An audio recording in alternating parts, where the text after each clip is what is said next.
Здравствуйте! Тема сегодняшнего урока – поточные шифры.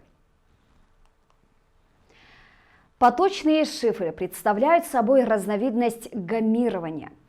Поточные шифры применяются для шифрования непрерывных потоков данных, например, в сетях передачи данных.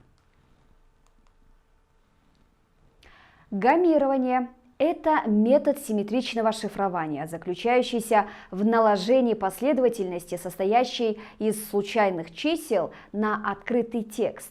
Последовательность случайных чисел называется гамма-последовательностью и используется для зашифровывания и расшифровывания данных.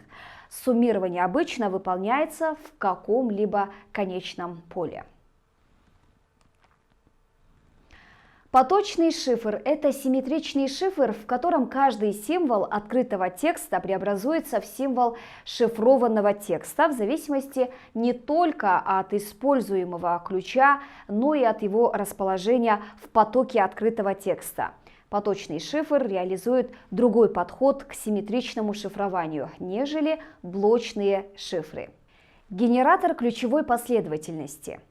Генератор бегущего ключа задает последовательность бит K1, K2, Ki.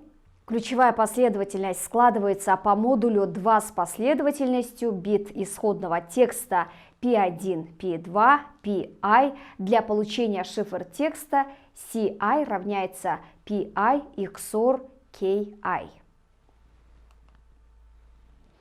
На приемной стороне шифрованный текст складывается по модулю 2 с идентичной ключевой последовательностью для получения шифр текста Ci XOR Ki. Равняется Pi XOR Ki XOR Ki равняется Pi. Стойкость системы целиком зависит от внутренней структуры генератора ключевой последовательности. Если генератор выдает последовательность с небольшим периодом, то стойкость системы будет невелика. Для увеличения стойкости все потоковые шифры предусматривают использование ключа для генерации ключевой последовательности. Допустим, например, что в режиме гаммирования для поточных шифров при передаче по каналу связи произошло искажение одного знака шифра текста. Очевидно, что в этом случае все знаки, принятые без искажения, будут расшифрованы правильно. Произойдет потеря лишь одного знака текста. А теперь представим, что один из знаков шифротекста при передаче по каналу связи был потерян. Это приведет к неправильному расшифрованию всего текста, следующего за потерянным знаком. Практически во всех каналах передачи данных для поточных систем шифрования присутствуют помехи. Поэтому для предотвращения потери информации решают проблему синхронизации шифрования и расшифровывания текста. По способу решения этой проблемы шифр-системы подразделяются на синхронные и системы с самосинхронизацией. Самосинхронизирующиеся поточные шифры. Асинхронные поточные шифры. Это шифры, в которых поток ключей создается функцией ключа и фиксированного числа знаков шифротекста. Итак, внутреннее состояние генератора потока ключей является функцией предыдущих n битов шифротекста. Поэтому расшифрующий генератор потока ключей, приняв n битов, автоматически синхронизируется с шифрующим генератором. Реализация этого режима происходит следующим образом. Каждое сообщение начинается случайным заголовком длиной n битов, заголовок шифруется, передается и расшифровывается. Расшифровка является неправильной, зато после этих n бит оба генератора будут синхронизированы. Самосинхронизирующиеся поточные шифры обладают следующими свойствами. Самосинхронизация существует при удалении или вставке некоторых знаков шифротекста, поскольку процесс расшифрования зависит от некоторого фиксированного числа предшествующих знаков шифротекста.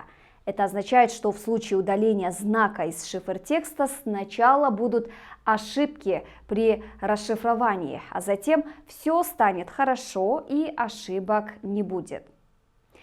Ограниченное размножение ошибок. Предположим, что состояние шифра зависит от предыдущих знаков шифртекста. Если во время передачи один знак шифротекста был изменен или удален, вставлен, то при расшифровке будет искажено не более знаков, после которых пойдет опять нормальный текст. Свойства активной атаки. Из второго свойства следует, что любое изменение знаков шифртекста активным противником приведет к тому, что несколько знаков шифротекста расшифруются неправильно. И это с большей, по сравнению с синхронными шифрами, вероятностью будет замечено со стороны получателя расшифровывающего сообщения. Однако в случае вставки или удаления знаков шифротекста по первому свойству это намного труднее обнаружить по сравнению с синхронными шифрами. Там получается рассинхронизация, поэтому необходимы дополнительные механизмы для контроля этой ситуации. Рассеивание статистики открытого текста. Поскольку каждый знак открытого текста влияет на весь последующий шифртекст, статистические свойства открытого текста, ведь он далеко не случайен, не сохраняются в шифртексте. Плюсы самосинхронизирующихся поточных шифров. Размешивание статистики открытого текста. Так как каждый знак открытого текста влияет на следующий шифротекст, статистические свойства открытого текста распространяются на весь шифротекст. Следовательно, асинхронное поточное шифрование может быть более устойчивым к атакам на основе избыточности открытого текста, чем синхронное поточное шифрование. Минусы самосинхронизирующихся поточных шифров. Распространение ошибок. При искажении одного бита генератор на приемной стороне выдаст n неверных бит ключевой последовательности. Уязвимы для атак типа воспроизведения. Злоумышленник записывает некоторое количество бит шифрованного текста, затем позднее он подменяет биты трафика записанными, воспроизводит их. После некоторого количества мусора, пока приемная сторона не синхронизируется, старый шифрованный текст будет расшифровываться нормально. У приемной стороны нет никаких средств определения того, что принимаемые данные не являются актуальными. Синхронные поточные шифры. Это шифры, в которых поток ключей генерируется независимо от открытого текста и шифротекста. При шифровании генератор потока ключей выдает биты потока ключей, которые идентичны битам потока ключей при дешифровании. Потеря знака шифротекста приведет к нарушению синхронизации между этими двумя генераторами и невозможности расшифрования оставшейся части сообщения. Очевидно, что в этой ситуации отправитель и получатель должны повторно синхронизоваться для продолжения работы. Обычно синхронизация производится вставкой в передаваемое сообщение специальных маркеров. В результате этого пропущенный при передаче знак приводит к неверному расшифрованию лишь до тех пор, пока не будет принят один из маркеров. Заметим, что выполняться синхронизация должна так, чтобы ни одна часть потока ключей не была повторена. Поэтому переводить генератор в более раннее состояние не имеет смысла. Синхронные поточные шифры обладают следующими свойствами. Требования по синхронизации. При использовании синхронных поточных шифров получатель и отправитель должны быть синхронизированы, то есть вырабатывать одинаковые значения ключевого потока для соответствующих знаков передаваемого потока данных. Если синхронизация нарушится, например, вследствие потери знака при передаче, процесс расшифрования не даст корректного результата. Отсутствие размножения ошибок. Изменение знака шифртекста при передаче не вызывает ошибок при расшифровании других знаков шифртекста. Свойства активной атаки. Как следствие первого свойства, любая вставка или удаление символа в шифр-текст активным противником приводит к нарушению синхронизации и обнаруживается получателем, расшифровывающим сообщение. Как следствие второго свойства, активный противник может изменять символы шифр-текста, и эти изменения приведут к соответствующим изменениям в открытом тексте, получаемом при расшифровании. Поэтому необходимы дополнительные механизмы, позволяющие предотвратить это. Плюсы синхронных поточных шифров. Отсутствие эффекта распространения ошибок. Только искаженный бит будет расшифрован неверно. Предохраняют от любых вставок и удалений шифротекста, так как они приведут к потере синхронизации и будут обнаружены. Минусы синхронных поточных шифров. Уязвимы к изменению отдельных бит шифрованного текста. Если злоумышленнику известен открытый текст, он может изменить эти биты так, чтобы они расшифровывались как ему надо. Согласно Райнеру Рюпелю, можно выделить 4 основных подхода к проектированию поточных шифров. Системно-теоретический подход основан на создании для криптоаналитика сложной, ранее неисследованной проблемы. Сложно-теоретический подход основан на сложной, но известной проблеме, например, факторизация чисел или дискретное логарифмирование. Информационно-технический подход основан на попытке утаить открытый текст от криптоаналитика вне зависимости от того, сколько времени потрачено на дешифрование. Криптоаналитик не найдет однозначного решения. Рандомизированный подход основан на создании объемной задачи. Криптограф тем самым пытается сделать решение задачи расшифрования физически невозможной. Например, криптограф может зашифровать некоторую статью, а ключом будут указания на то, какие части статьи были использованы при шифровании. Криптоаналитику придется перебирать все случайные комбинации частей статьи, прежде чем ему повезет и он определит ключ. Теперь приведем теоретические критерии Райнера Рюпеля для проектирования поточных систем. Длинные периоды выходных последовательностей. Большая линейная сложность, диффузия, рассеивание избыточности в подструктурах, размазывание статистики по всему тексту. Каждый бит потока ключей должен быть сложным преобразованием большинства битов ключа. Критерии нелинейности для логических функций. До сих пор не было доказано, что эти критерии необходимы или достаточно для безопасности поточной системы шифрования. Стоит также отметить, что если криптоаналитик обладает неограниченными временем и вычислительной мощностью, то единственным реализуемым потоковым шифром, защищенным от такого противника, является одноразовый блокнот. Криптоанализ – наука о том, как расшифровывать зашифрованную информацию, не имея в распоряжении ключа для расшифровки. Криптоанализом также называется сам процесс дешифровки. Чаще всего под криптоанализом понимается выяснение ключа шифрования, так как, имея ключ, криптоаналитик может расшифровать любое сообщение.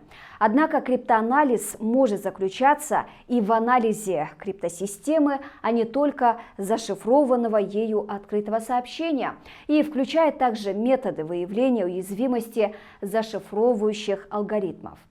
Все методы криптоанализа поточных шифров обычно подразделяют на 3 класса. Атаки путем полного перебора, перебор всех возможных вариантов. Сложность полного перебора зависит от количества всех возможных решений задачи, размера пространства ключей или пространства открытого текста. Этот вид атаки применим ко всем видам систем поточного шифрования. При разработке систем шифрования разработчики стремятся сделать так, чтобы этот вид атак был наиболее эффективным по сравнению с другими существующими методами взлома. Атаки путем полного перебора делятся на 2 подкласса. Метод криптоанализа статистических свойств шифрующей гаммы направлен на изучение выходной последовательности криптосистемы. Криптоаналитик пытается установить значение следующего бита последовательности с вероятностью выше вероятности случайного выбора с помощью различных статистических тестов. Метод криптоанализа сложности последовательности. Криптоаналитик пытается найти способ генерировать последовательность, аналогичную гамме, но более просто реализуемым способом. Оба метода используют принцип линейной сложности. Этот вид атак рассматривается в предположении, что криптоаналитику известно описание генератора, открытый и соответствующий закрытые тексты. Задача криптоаналитика – определить использованный ключ, начальное заполнение регистров. Виды аналитических атак, применяемые к синхронным поточным шифрам. Корреляционные, компромисс время-память, инверсионная, предполагай и определяй, на ключевую загрузку и реинициализацию. XSL-атака. Примеры потоковых шифров. Алгоритм RC4, алгоритм SEAL, алгоритм Wake.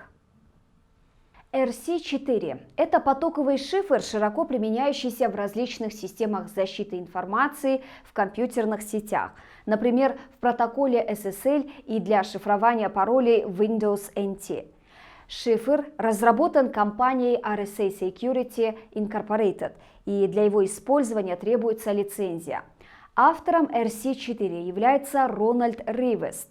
RC расшифровывается как Rounds Code или Rivest Cipher.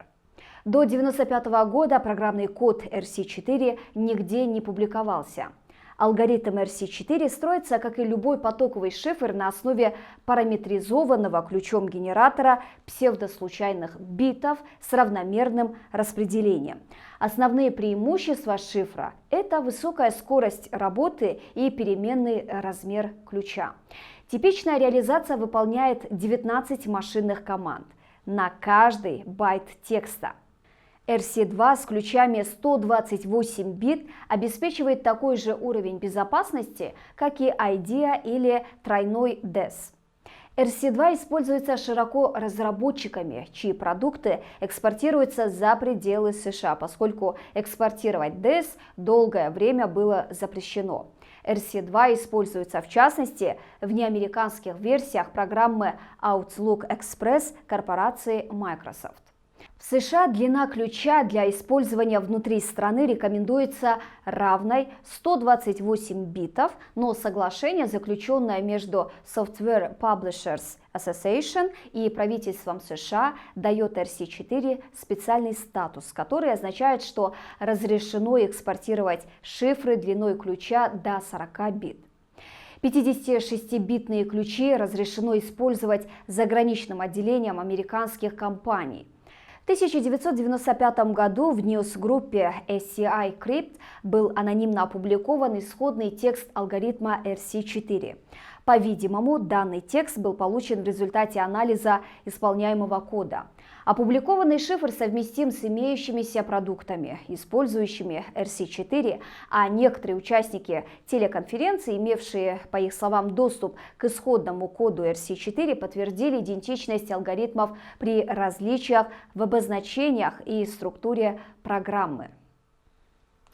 Данный алгоритм является симметричным поточным алгоритмом шифрования данных, специально оптимизированным для программной реализации. Он был разработан в 1993 году в IBM Филом Роговым и Доном Копперсмитом, после чего был оптимизирован под процессоры с 32-битной архитектурой. Скорость шифрования была равна 4 машинным тактам на 1 байт текста. Для шифрования и расшифровывания применялся 160-битный ключ, а во избежание нежелательной потери скорости из-за медленных операций обработки ключа алгоритм предварительно выполняет несколько преобразований с ним, получая 3 таблицы определенного размера. По сути, для шифрования и расшифровывания текста алгоритм использовал не сам ключ, а полученные из него таблицы. Данный алгоритм считается весьма надежным и довольно быстрым. Wake – алгоритм поточного шифрования на автоматическом ключе, разработанный Дэвидом Уиллером в 1993 году. Изначально проектировался как среднескоростная система шифрования блоков, обладающая высокой безопасностью. По мнению автора, является простым алгоритмом быстрого шифрования, подходящим для обработки больших массивов данных, а также коротких сообщений, где изменяется только секретный ключ. Подходит для использования хэшей на секретных ключах, используемых при верификации. Одним из примеров возможного практического использования данного алгоритма является шифрование потока текстовых данных в СМС. Из-за большого размера блоков не может быть использован в коммуникациях в режиме реального времени. Алгоритм работает в режиме CFB. Предыдущее слово шифрованной последовательности служит основанием генерации следующего. Однако существуют модификации алгоритма, связанные с изменением процесса генерации ключа и позволяющие работать в режимах OFB и ROFB Reverse OFB. В гамме шифра используются 32-битовые слова, а длина стартового ключа составляет 128 бит. Также в алгоритме используется S-блок замены, состоящий из 256 32-битных слов. В работе используются 4 переменные. Для лучшей производительности в этом качестве нужно использовать регистры. При работе полагается повторное использование таблиц в кэше и наличие большого пространства состояний. Это означает, что кэш данных должен без проблем вмещать таблицу из 256 слов. Алгоритм является достаточно быстрым на 32-битовых процессорах VLIW. Архитектуры оценочная производительность составляет 6,38 циклов на байт, что превышает аналогичные показатели алгоритма SEAL, но уступает RC4 3,5 и 10,6 циклов на байт соответственно. Шифр поддается криптоанализу, а именно атакам по подобранному открытому тексту и подобранному шифротексту. И на этом наш сегодняшний урок подошел к концу. Увидимся на следующих уроках. Спасибо большое за внимание.